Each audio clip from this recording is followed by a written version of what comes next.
Edo, bakit nga ba may bagong look at bagong brace? Kasama nga ba ito sa kanyang pagmo-move on? Iyan ang ating pag-usapan dito sa bago nating video. Magandang araw, mga kababayan. Una sa lahat, magpapasalamat muna ako sa bumubuo ng programa ng Kalingap na sina Kuya Rab, Kuya Val Santos Matubang at Ate Edna.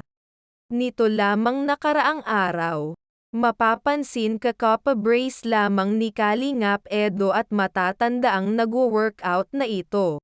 Kasama nga ba ito sa pagmo-move on niya sa dati niyang nililigawan?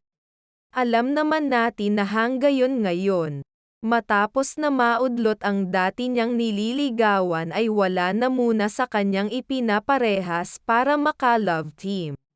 Maaaring ginagawa niya ang mga ito upang makamove on na ng tuluyan sa mga nangyari nakaraang buwan at paghandaan din ang bagong niyang makaka-love team.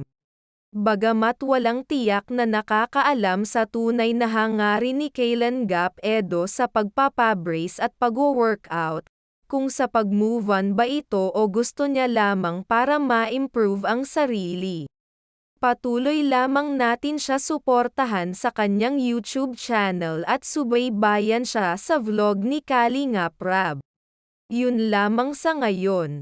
Huwag kalimutang mag-subscribe sa aking channel kung nagustuhan nyo ang bidyong ito. Maraming salamat sa panonood mga kababayan.